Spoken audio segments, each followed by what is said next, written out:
اتنا سخت عمل ہے کہ جب بدن سے روح نکلتی ہے، مگر قربان جاؤں میں اہل بیت پر کہ ہمیں اس سختی سے بچانے کے طریقے بتا گئے. کہا آخری ہفتے میں ماہ رجب کے 3 روزے رکھ لو. کتنے؟ 3 روزے رکھ لو. ملک الموت جب روح قبض کر رہا ہوگا تو کوثر کا جام لے کر آ جائے گا. ماہ رجب ہے، اس کو ضائع مت ہونے دیں. عرفا جب ماہ رجب شروع ہوتا ہے اپنے اوپر ایکسٹرا سختیاں کر دیتے تھے. کیوں؟ کہ کوئی گناہ سرزد نہ ہو. یعنی انسان جب آپ ہائی وے پہ گاڑی نکالتے ہیں، آپ کو پتا ہے کہ یہاں پہ کیمرے لگے ہوئے، ریڈار لگے ہوئے، آپ کتنے الرٹ ہو جاتے ہیں. آپ اپنا موبائل نہیں نکالتے کہ فون پہ بات نہیں کروں گا خلافہ لگ جائے گا. یہاں تو ماشاءاللہ ہیں بھی بہت سارے کہ آدمی ٹینشن میں ہی گاڑی چلا رہا ہوتا ہے. کیوں؟ کیونکہ دیکھ رہا ہے کہ کیمرے لگے ہوئے ہیں. ماہ رجب سمجھ لیں کہ کیمرے زوم ہو جاتے ہیں انسان کے نفس کے اوپر، اس کی سوچوں کے اوپر. اپنی آنکھوں کو بچائیں، اپنی زبان کو بچائیں. ماہ رجب ہے.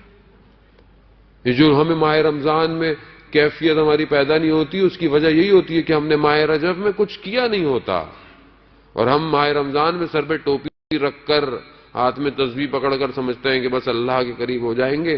اور جب آخری ماہ رمضان کے ایام آتے ہیں تو اب کب ختم ہوگا رمضان؟ کب ختم ہو رہا ہے؟ چاند کب نکل رہا ہے؟ جبکہ چوتھا امام کیا کہہ رہے ہیں کہ پروردگار کاش کہ یہ مہینہ ختم نہ ہوتا. کیوں نہیں ہوں میں ویسا جیسے میرے اہل بیت سوچتے تھے؟ وجہ ہے کہ میں اپنی زندگی میں ویسے عمل نہیں کر رہا. عزیزان محترم، ماہ رجب کو درک کرنے والا گفتگو اور بھی ہے کہ انشاءاللہ چند دن جو توفیق ہے اس میں گفتگو کریں گے. لیکن گفتگو کا دوسرا محور آج باب الحوائج ہے.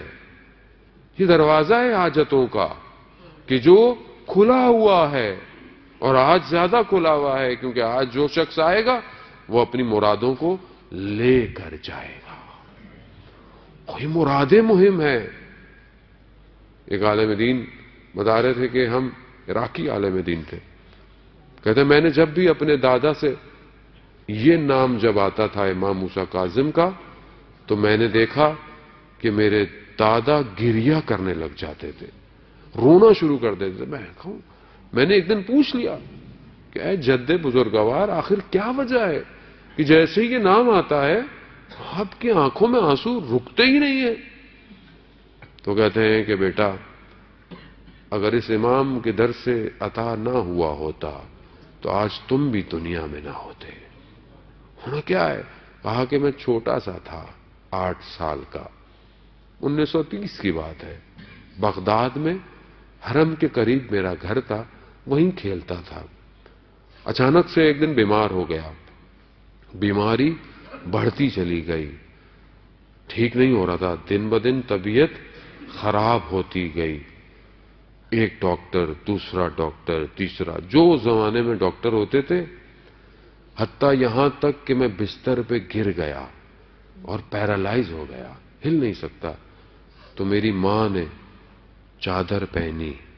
ماں ہوتی ہے عزیزان محترم.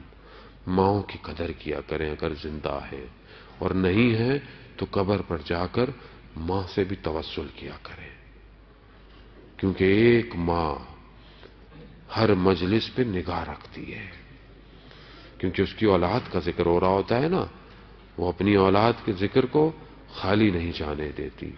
وہ کہتی ہیں چادر پہنی اور امام کی زری پہ گئیں اور زری کو پکڑ کر کہا یا امام موسیٰ کاظم، میں نے اپنے بیٹے کا نام کاظم آپ ہی کی وجہ سے رکھا ہے. مولا میرے بیٹے کو شفا دے دیجیے. اس کو کون شفا دے گا؟ کہتا یہ گریہ کرتی ہوئی ماں واپس آئی.